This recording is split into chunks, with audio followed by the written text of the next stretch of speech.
Welcome to another episode of the Testing Peers podcast. Tonight, we're joined by regular David Maynard. Hello. Slightly regular, because this is more than the first time, Richard Bradshaw. Hello, everyone. And Al, whose surname escapes me. It's with a G. Goodall. Hello. See, there you go. Al spoke at First Peers Con, and we love him greatly. And my name is Chris Armstrong. Today we're going to be talking about SDED, SDET, SDEF. What about that role? That's an interesting one. As you listen to us, listener, the call for papers has closed for Testing Peers Conference 2025, but tickets are still available at an early bird price of £15 that will be rising to the astronomical £25. Please go tell your friends, get involved, and we hope to see you March 13th, 2025 in Nottingham. We have a sponsor message from our sponsors, Enfocus. Enfocus are a UK-based software testing company. They've been supporting businesses for 24 years by providing services that include burst resource, accelerated test automation, performance testing, and fully managed testing services. In 2021, they launched a test automation academy to create amazing testers. And now they've created jobs for 48 people in our industry in just under 3 years. That's great. Thanks, Enfocus. We need more accesses, more people, more places, more ways in and paths to share this wonderful career that we have in software testing. You can find out more at enfocus.co.uk. Email info@enfocus.co.uk and find more information in the show notes. Now, as we like to do, a bit of a banter, and we've got Al here. Al. Thank you very much, Chris. So I was having a chat with a colleague on a one-to-one today, and we were doing a bit of bonding over albums and concerts and things, and we came to some interesting conclusions and interesting discussions around what the best live album was that you've ever heard. For me, I boiled it down to three. In no particular order, Iron Maiden live at Donington Park 1991. Number two, U2 live at the Royal Dublin Showground 1993. I'm showing my age by the 1990s-ness of it all. And just as a final curveball, probably arguably the greatest live album in the world, legendary instrumental prog rock band Sky, fronted by classical guitarist John Williams. No, not Star Wars composer John Williams, but classical guitarist John Williams.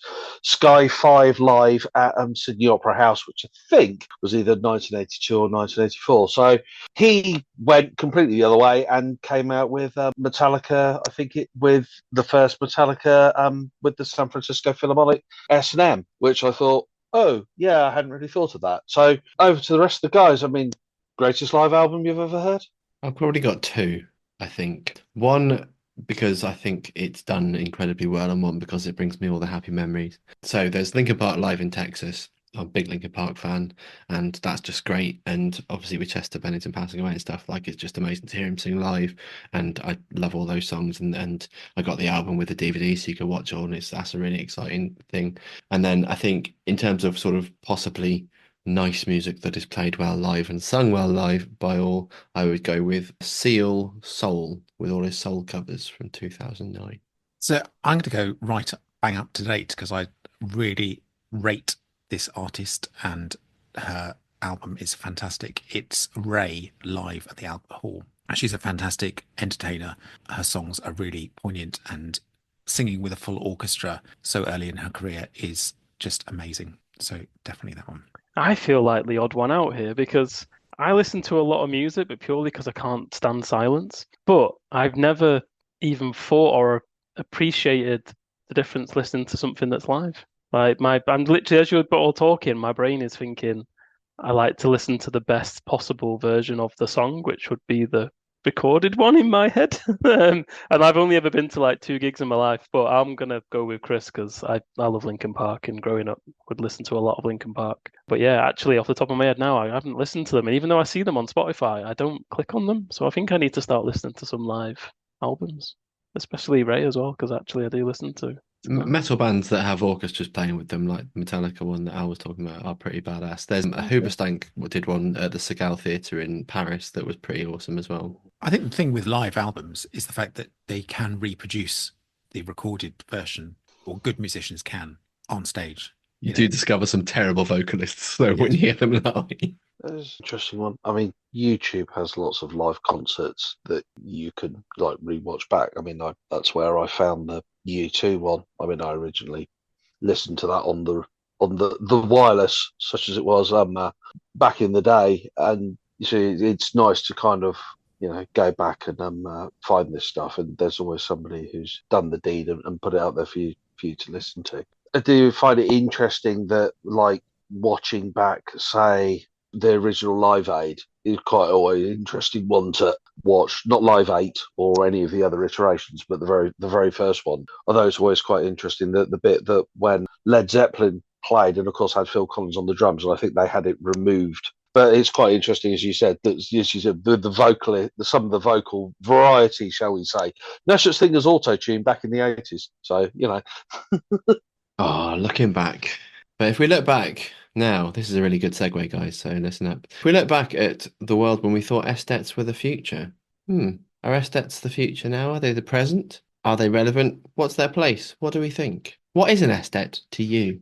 Software developer engineering test is the immediate one that comes to mind. What does that mean? Well, before we get into what it means, I can also think of some other titles that are very similar to it that I think would, given what we're discussing, I think might be worth it. So I remember hearing SETI for a while, SETI, and I can't remember what the I was for. But that was another one, was SETI, and then even just I think Google rebranded everyone as software engineers in test, which I think they were called SETs for a while. So yeah, I think in short, we're trying, I think, mostly describing kind of officially, it would be an engineer who is capable of being an engineer in their own right, but is specifically tasked with building software to improve testing. I think that's officially how it was always meant to be. It's definitely not how it is, but I think that's how it was meant to be. It's become a little bit of a sort of synonym for test automator, hasn't it, in many places. I did just Google SETI. It was the search for extraterrestrial. I might be getting it wrong then, but yeah.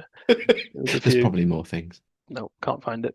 Did you say, is it gone? Is it still relevant? Is it relevant? Is it the future? Is it what we need? Are you a tester if you're an SDET? Well, I've just given a definition of an SDET there. Does anyone else want to add, like, what they've come across as people who have that title and what they've been responsible for doing? Because that role that I just described, I actually haven't met. Oh, I have met SDETs doing that role, but in my actual roles and my own career, day-to-day jobs, I actually haven't met an SDET that fits that definition. So it's an interesting one, isn't it, Richard? He goes, do you have testers that do software testing, software development, or do you have developers doing software development for testing? I've only encountered the former, not the latter. So, for example, like a developer moving into, say, an automation pod as like a mini project within itself, like a secondment or something. Haven't ever come across that. I do think, though, that it's morphed into this whole idea of, is it just a big umbrella of test automation? It's all test automation, and I run the risk here of being very coarse with my idea of what is test automation. And without being unnecessarily fluffy, I think that a lot of people think that is the building of frameworks, not necessarily always tool selection and things like that. So we're back to the, what's the problem, then find the tool to suit the problem. Actually, I think a lot of people just naturally sort of, coalesces into this idea of it's framework gardening, it's framework extension, it's this, it's that, it's bringing in plugins into the Frankenstein's monster, whatever framework that you happen to have, rather than, shall I say, a slightly more nuanced thing. But I guess it depends on the context, right? I think everything you've just described there is like how the role is viewed. Given that original definition that I think Google originally went with, right? They wouldn't be picking tools or finding plugins. They would be writing the tools and writing the plugins and basically doing everything, not from scratch all the time, but it was meant to be more like niche and things very specific to that tool. Whereas now it is very much more, as you said, we need automated tests. Someone go and find the most appropriate tooling to build said automated framework. Is that because the tools that are now out there, time has moved on, and so therefore there are more tools there? Or is it because people have become a bit more lazy and therefore they go for the tools rather than actually developing SDETs in order to do that. I was going to also say I sort of agree with Al in that it is more a little bit about the automation and writing the framework and doing that, but it is finding the best tool. Absolutely. The thing with developing all these things is it morphs into something bigger than the original concept. And it is all about the context. It is absolutely about what is right.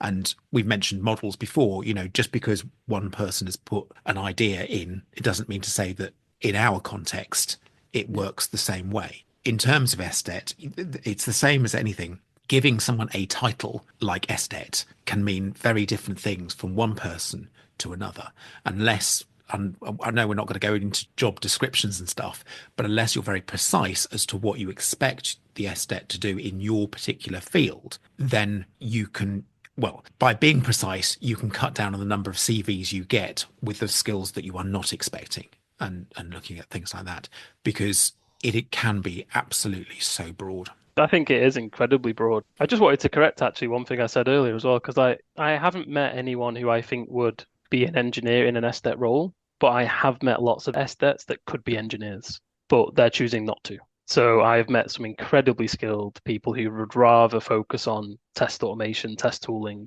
instead of being a full-time quote engineer as a software engineer, as what most people can guess what I'm getting at. But yeah, no, I think you're right. It massively depends on the context, and I think I know people in the community who are SDETs who are true to the original definition of an SDET. I know people who are SDETs who mostly spend their time in playwright tests or API tests or stuff like that. And then there's also probably 10 other job titles we can think of that are also doing those things, and people who are building tools that like data creation tools or logging, additional login tools or Chrome extensions, which would fit more into the quote SDET umbrella, but they're not called SDETs. They're a quality engineer or a tester or whatever it may be. Job titles are a bit of a nightmare of a field. I asked one of my favorite AI tools the difference between an SDET and a test automation engineer, just to sort of see what the internet wanted to tell me today. And this one told me the main difference between a software development engineer in test and a test automation engineer is focus and responsibility, saying an SDET focuses on bridging the gap between development and testing processes, and a test automation engineer focuses on designing and implementing automated tests. Well, That's interesting. Yeah. And that's just one person's definition, though, isn't it? I mean, let's be honest. One person's? Is it not? Was it not the AI? They're people now, and I for one, welcome our new AI overlord. But I think that poses an interesting question, though, right? Of is that role have a future? And I think also what David hinted at too, based off what I was saying, right? There is a lot of tooling out there now, which is capable of solving not most of them, but the most common of problems that teams come up with. The tooling does exist. And I think when that tooling does exist, the skill level of that engineer you need is not as high, right? I said this several times. I'm a very good automator, right? But I am still really subpar compared to some engineers, or to most engineers or software developers in the industry, right? Because they learn so many more fundamentals that I don't or haven't. But now I do think that certain contexts, again, will definitely need an SDET where the software is very niche, very complex, pushing the boundaries of what tooling can do, because the toolings won't fit your needs that already exist. And then there's the majority of, let's say you're building a web app or a SaaS product, probably get most of it from GitHub now or some of the commercial tools. You don't need anything niche. But I wanted to add, though, the thing that gets to me is I think if you put a skilled tester or quality focused person on these teams, I think they will spot a lot of opportunities for tooling that would save people 10 minutes here, an hour there, a day here. That isn't, quote, test automation, right? And I think there's not enough of that going on because people are reshaping their problems to fit the current tooling because it is slightly easier. I hope it doesn't. I hope some aspects of that SDET role doesn't go away because I think more teams would massively benefit from having very niche specific tools designed for their context instead of bringing in this, kind of industry common tools that are going to bring a lot of value, but not as much as I think if you had someone with that quality testing mindset, looking at the way they're testing and going, if you built a little tool here, knock it up in a couple of days, if that. that I think is still missing in our industry. So that's the interesting bit here. So the role is more niche because there is so much freely available, but also I'm wondering if the commercial realities of time to market for certain companies, I'm not saying this applies in every instance, but I'm wondering for some companies for which getting stuff out there, time to market to take advantage of market opportunities, the commercial realities means that the time to be able to have an SDET to invest in creating stuff from scratch might not always necessarily be there. So, of course, they go for the stuff that not quite off the shelf, but with a bit of config, it solves 90% of all their problems, or they make do with whatever else that they can find that gives them something that's semi-automatic at best, because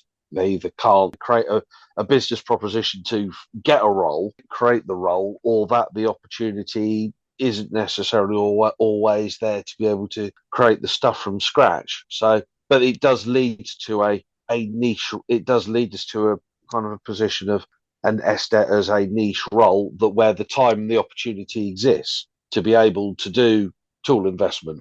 The other thing is that these people who are singly, or are we talking of teams? Because of course, if you can scale, you can do more. If you have, theoretically more skilled people doing the same thing, you can do more. So are we talking about a few select experts, or are we talking about swarms of SDETs? I don't know. What do you call a group of SDETs? Is it a swarm, a mob? It's got to be an array, right? It's got to be an array of SDETs, or a two-player SDETs. Yeah. From my experience, you usually have just one or two SDETs. I wonder whether, again, it's always difficult to define potentially what you're looking for in an SDET, and so therefore you may not necessarily find them fully formed in the first place. Therefore, when you then get them in, they might well morph into a different role than what you first visioned, because actually what was necessary is something different to what you first thought. Then it's an interesting thought about developing other people to be able to fulfill that role that you have created in order to have succession or whatever, or to expand it out into other streams. I think roles do change based on what the experiences are, based on that particular role and need. What do you think a foundational building block of an SDET is? I know we talked about make a tester and like attributes and characteristics that we felt were valuable for a tester, but if an SDET perhaps isn't a tester first and is someone else, if under that premise, what are the initial stepping stones of things that folks need to move into that role, to be thinking that's where I should be? I meet some of that already and I can move that way. That's assuming that this role isn't going to die. So if we take an engineer, right, as in programmer, a software engineer, right, there's obviously fundamental code knowledge, architectures, code patterns, there's lots of things in there. But again, I think if I stick to the true definition of it, they're in testing, right? But they're not necessarily meant to be doing the testing. Like, if anything, I just remembered something that I said a long time ago now, which is testers are the product owners for SDETs. That's how I used to view it. So you have a tester or a QE or someone who's looking overarching testing. They are meant to define the problems that they're trying to get solved, and the SDETs go away and build it. The same as on our teams when business goes to the product owners or the solutions. We need this. Okay, give us some requirements, we'll build it for you. I think that's kind of how it was meant to be, but I don't think that's where it's gone. I think it has gone to this, automated tester, a tester who can code, or, I've written a little model on my desk, like we've gone from QAs to testers to SDETs, and now we're kind of in quality engineering space, but now there's debates about whether we're engineers, right? So a lot of people are going back to testers again, and then a lot of people just want to be an engineer. So we kind of are going kind of full circle.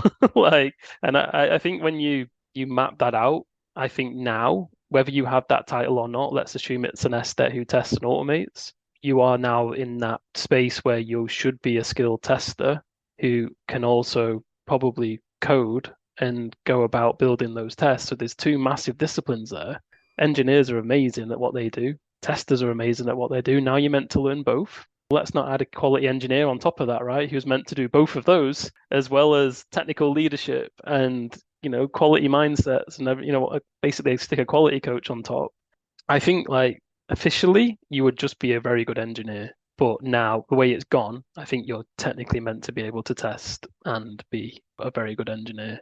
Personally, I don't see that as a good direction in the future because we keep mentioning the word engineer. All of us on this call would probably say, I would love my developers to write all the tests. I would love my developers to build all the testability into the product. And they can if you put that product owner hat on again and someone asks for it. And I think that in my opinion, that's the role that needs to grow, and that's the role we need to see more of, because I think that's where things have, as I mentioned, have gone kind of a bit lacking, where we've kind of just gone automation. That means test automation. That means we need these tools. That means we need a framework, instead of going, this is how we test in our context. These are the problems we have in our context. How can we make it better? And I've said this a lot on posts on social media, right? A lot of the time people bring in automation or an SDET, quality plummets. It literally plummets because testing gets derailed because they come along with this idea of automated tests and not coming along with going, how do you currently do things? Oh, I reckon a tool there would be great. Or I reckon we can, automate just those 5 tests. They don't. They sit down, build a massive framework, put their SDET hat on, and then go, hey, now you have to use my framework. That solves none of my problems. I think that's almost like the mis-selling or the mis-expectations of, we'll bring the SDET in, they'll solve all our problems. Yep. They're the unicorn, the thing that we're missing. And so therefore we put on their shoulders a great responsibility to be able to perform and do this role. And so therefore they will fill their time and fill their effort in order to exacerbate, or do what is required of them by the company and their expectations. Whereas actually, as you say, it should just be, they should find out exactly, and I go back to exactly what I said before, it should be evolution rather than revolution often. Look at what is there, ask questions based on what's there, and make the tweaks and the changes that are necessary in the particular context that you're doing. Don't go all out, I've been given this role, I'm going to change everything, because as you say, productivity will absolutely plummet for exactly that reason, because people are uncertain about exactly what's actually happening. So there's an interesting thing there about bringing SDETs in to solve a problem. And then, of course, an ongoing conversation within the quality community is are we testers? Are we quality engineers? Are we supposed to be test automators? Is it any wonder then that in some instances businesses are confused or not certain as to what testing they think they're getting, or what kind of quality discipline they've actually already inherited, but sort of grown in its own atomic of whatever the context is around that business requirement. So, of course, when people are looking at, so what's the value, what's this, what's going on here, because of the ongoing conversation within the quality community, it's like there's no real one singular message. If you ask, you could probably throw the same thing at developers and say, are you a coder, or are you an engineer, or are you a developer?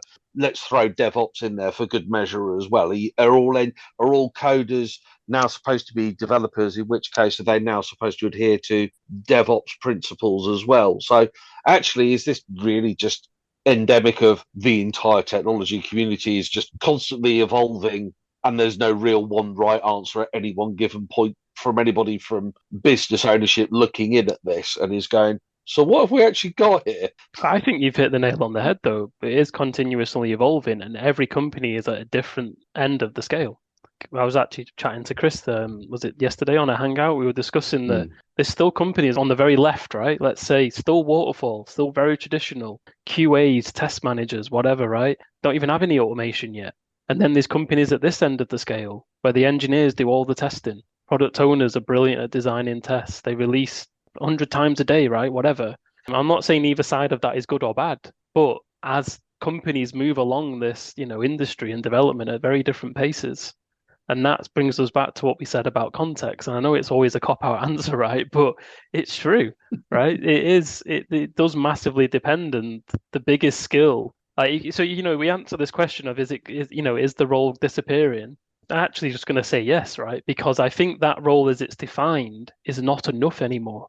I don't think you can just be an SDET, right? I think you need to bring that testing hat with you, or you need to bring some of the engineering hat with you and write some features or whatever. Or you need to be, doing some of the glue work that a quality engineer might do. Right? I think now you have to be bringing more of it. And, I know we'd like to joke that, it's unicorns and you're never going to find all these people, and that's okay. Because in some companies, they still need a traditional quote SDET as it was defined, and that person will do incredibly well there. But I think if we're looking at development and going forward as an industry and trying to improve, I don't think it's going to be enough anymore. I think I think there's going to be other skill sets, as you mentioned, Chris, like what we need to consider. For example, another one, a common direction SDETs went is we had the manual testers with all their test cases. They got given to the SDETs. The SDETs just automated them. And then they, handed it back, all job done, right? But obviously, they were automating what was on that script. And we all know that script wasn't right. That script was out of date. That script wasn't even written very well, but it got automated. And then we saw an evolution, I think, where we kind of started having automated testers who kind of started judging these tests that they were writing and going, actually, I don't think this is a very good test. And then we started getting those automated testers doing more testing because you can't automate something you don't know, or you shouldn't. So then they started exploring more. They started learning more about the app. Or in order to do more about the app, you need to be in the meetings. You need to be talking about the product. You need to understand the tickets and the features. And now, oh, look, we're back to testers or quality engineers or whatever it is. It's almost a description of a motivation in some ways. I've had teams where everyone's had the same title. Maybe it's tester or automation tester or SDET, whatever. But ultimately, in those teams, quite often they've been folks who just want to automate. And I've had folks that even on day one of a job, they've just been writing automated tests without doing that testing element. And even when they have been someone who has done the testing first, and then as they've picked up new skills in their career, they've done more automation. When they're asked to do manual testing under whatever umbrella you want to be calling manual testing, they complain that they are wasting time and they should be automating everything. And a lot of that is down to like, what's my purpose? What's the point of my role? Do I really understand what my place in this team today is, what the value of that is? And I'm sort of reminded of what Rich, your brother in podcasting, Mr. Vernon Richards, likes to go on about, how we need to be better salesmen.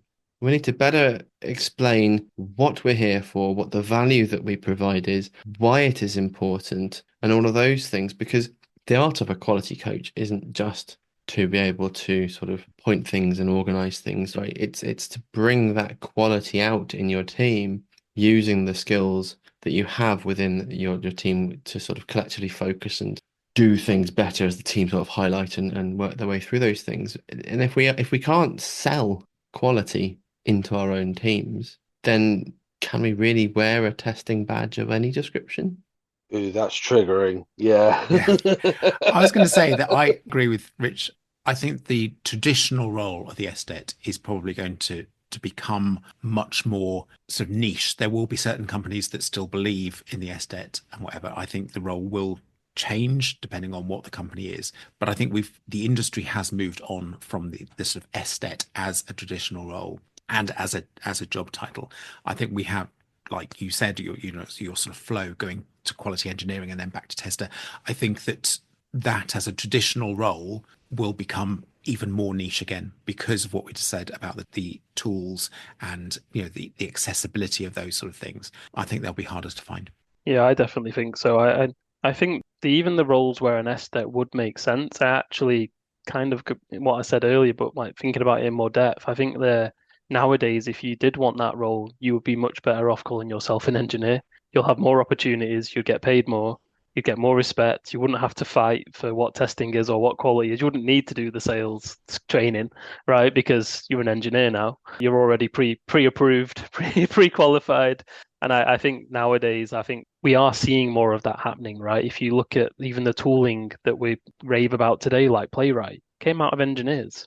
Selenium came out of engineers. These tools are coming out of engineers. And I think most people would probably just go for an engineering role now. And now, instead of it being seen as test as a separate vertical or a separate part, it's expected now. Engineers are expected to test. Again, the level of that testing varies in the context. Could be mandated unit testing, TDD. Could be that they have to write, UI acceptance API tests, or it could be that they just are told to run it before they commit, right? The bare minimum. But I think their expectations of the level of testing engineers will do, I think it's only going to start increasing because, as we've mentioned, the things that have led to maybe the SDET being not as necessary are going to also benefit engineers. The tooling's there. AI tooling's also going to help to some extent, right? But the tooling, the docs, the help guides, the knowledge base has been built up now to enable people to do some of this more basic automation testing work, let's say,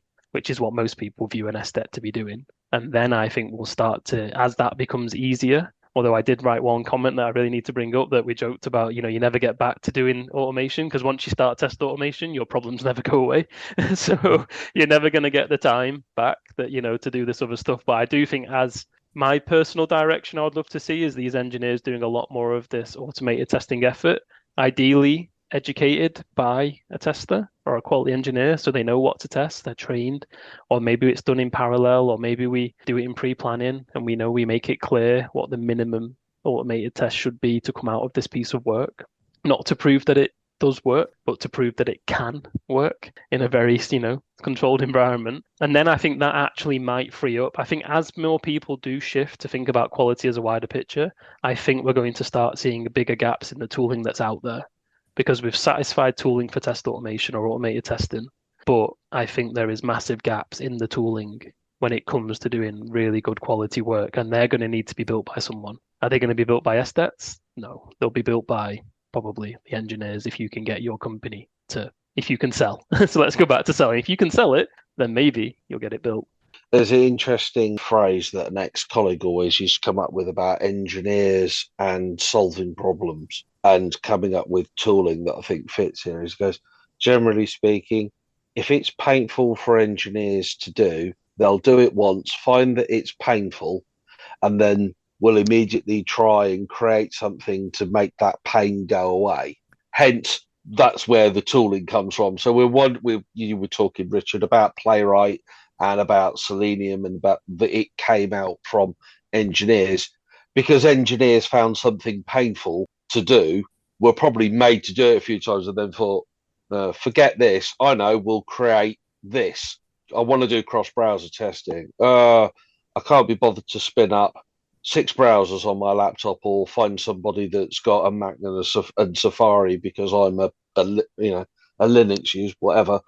I know I'll create a tool that allows it to happen because I want that pain to go away and it'll make my life easier. That's normally where a lot of this tooling comes from, is because an engineer has found something painful and they solved the problem and then it's taken off from there. There's tons of testers that have shared that story.